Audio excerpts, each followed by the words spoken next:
Okay. Now, before going to this topic, a small exercise, that is like you have to multiply 44 into 72 without using pen, paper, mobile, calculator, anything. So just you have to use your mind and you have to calculate. Okay. Take some time and calculate it. Okay. Okay. Now hope you would have calculated. You would have got right answer or wrong answer, whatever it is. Okay, let's see what's the answer. So the answer is 3168. Okay. Now the purpose of giving this exercise is just to like one thing is like just to activate your brain, and another thing is like just guess during this calculation what is happening. Just visualize what is happening in your brain. Let's take like what is happening in the sense. So the 72 is one number, 44 is one number. So in between, like when you are multiplying this 4, you are multiplying with this 72, so you will get a 288. It is an intermediate result. Again another 288. When you are adding, finally like you are getting the final result. So when you are doing this calculation, so what is happening in your brain is the 72, 44, the intermediate 288, this and the final result. So these all it is stored in your memory. Correct, right? This all it is stored in your memory, and whatever the calculation you are doing, it is with the memory, like where it is stored, right? It is stored in somewhere and it is stored in somewhere, and you are trying to multiply, trying to get the result, trying to add the result, like that you are doing it. So these all things, this all number is stored in your brain somewhere, and that is the reason you are able to do this calculation. Finally you are able to achieve the result. Okay. So like this, in programming also, anything you are doing, any calculation, anything like you are doing it, so any program you are doing it, you will be like handling with some data. Got it, right? See, sir, I am storing a student related details. The student roll number, marks, is a section, is a fee details, is like all these things are data. Correct? If you are writing an application for like a car showroom, the car related information, car color, model, what is the like a price of it, what model, who purchased, who has booked the order, like that. Everything is a data. So any program if you write, you will be handling some data. Now one more thing. For example, I am asking you to memorize a song. The song is like a 10 lines. I am asking you to memorize a song. It is a 10 line. And I am asking you to memorize a 10-digit mobile number. And I am asking you to memorize a 2-digit roll number. Okay, got it, right? So 3 things you are memorizing. One is a 2-digit roll number, 10-digit mobile number, 10 lines of song. Okay. So these all things like it is given to you and you are memorizing. And after memorized, I am asking you to explain, or I am asking you to like repeat it. Yeah, you are able to repeat. Why? Because you memorized it. Now you tell me the memory in your brain is allocated for this 2-digit roll number and 10-digit mobile number and 10 lines of song. Will it be same memory or different memory? Will it be same size or different size? It will be different size, correct? Why we need different size? That 2-digit, 10-digit is and 10 lines. That will. The size of the data is small, medium, big. The size of the data is like it is varying. Some data is a small size, some data is like a medium size, some data is a big size. So according to that, our human brain, as the nature, it will allocate the memory. Correct, right? Because we are not purposely, we are not doing anything. So automatically, like it is happening in our brain, the like ability, this is the nature, like we got it. But sir, I am doing one program. When you are doing some program, as a programmer, it is your responsibility what kind of data you are going to use in your program. Sir, I am using integer number. Then you have to go with the integer data type. You are going to deal with some characters. Then go with the character data type. You are going to with like a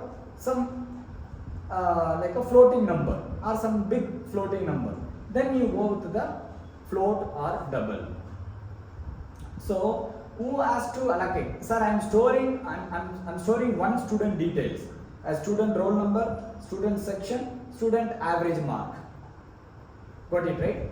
So student roll number will be always, it is a integer number. Student section, A section, B section, C section, something like that. It will be a character. And student average will be a floating number. Why? Because he will have like a 90.5 or 50.75, something like that. He will be having a floating number. Okay. So when we want to like write a program, it is a programmer responsibility that like what kind of data you are going to store in your program, or what kind of data you are going to deal with it your program. So accordingly you declare or you allocate some memory. Okay. Again, just to relate, for this, when you are doing in your brain, you are not allocating anything memory. Your brain automatically takes. So 44, 72. 44 I am multiplying, 288 I am getting 288. When I am adding, finally I am getting the result 3168. But when you are writing one program, as a programmer, it is your responsibility that like you have to allocate the memory. And also it is your responsibility that you have to differentiate what kind of data you are going to deal.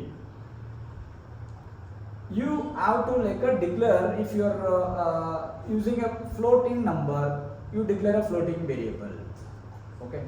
So that these are all like some basic data type, or primitive or built-in or predefined data types which is already available in your C programming.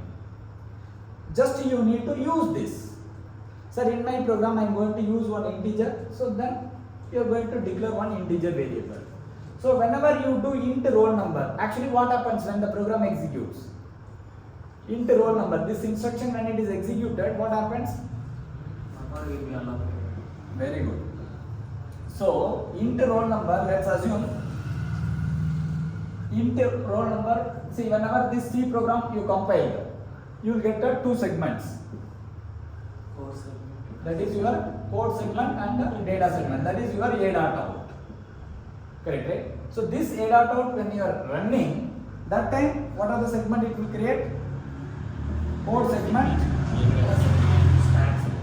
heap segment, stack segment. Now this all C code is converted as a binary and it is present here. Got it, right? Now the first instruction is executed by your microprocessor. First instruction he takes and he is executing. So first instruction is a int roll number. Any C program execution starts from the main function. So this will be the first instruction it is going to execute.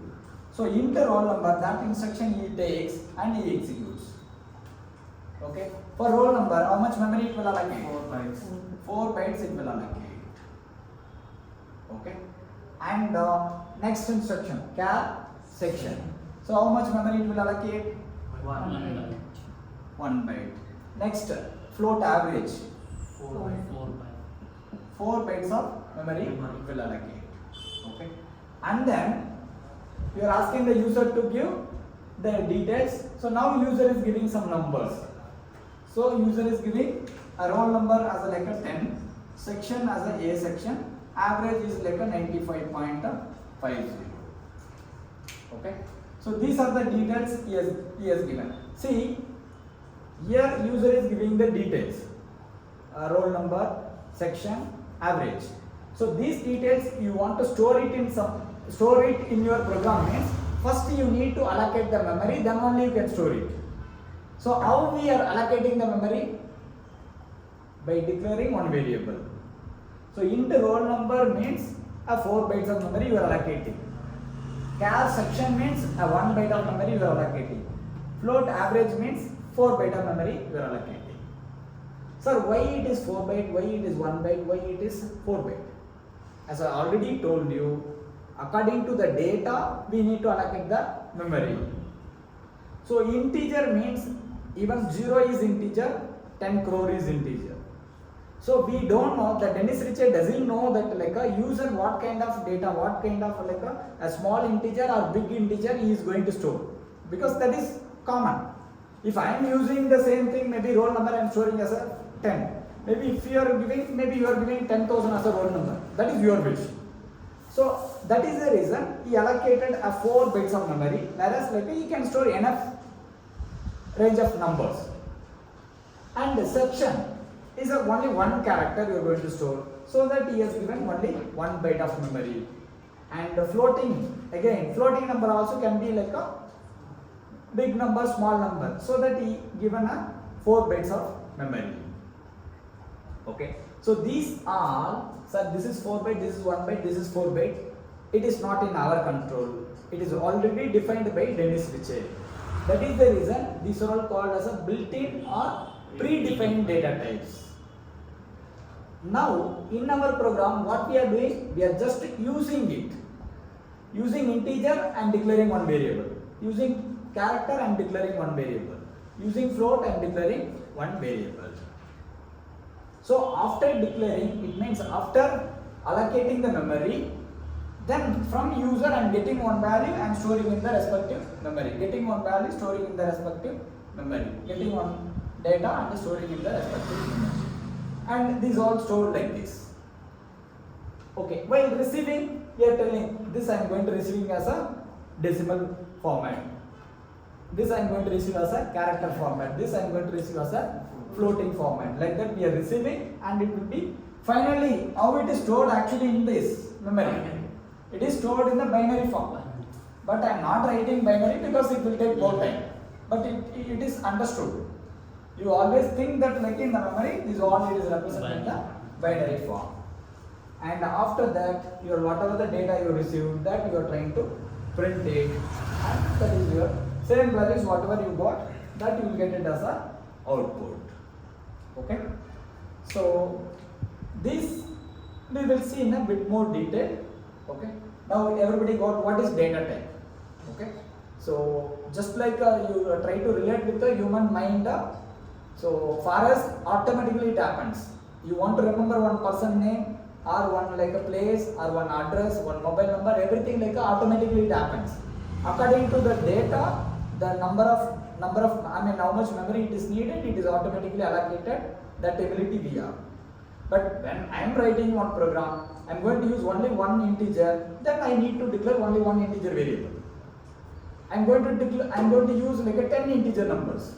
Then I have to declare 10 integer variables. Int A, int B, int C, int like that. I have to declare 10 variables. So as a programmer, I should have that clarity. That clarity, how we will get it? As a day one, you will not get it.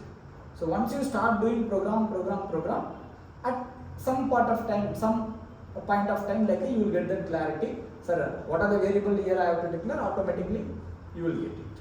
Clear?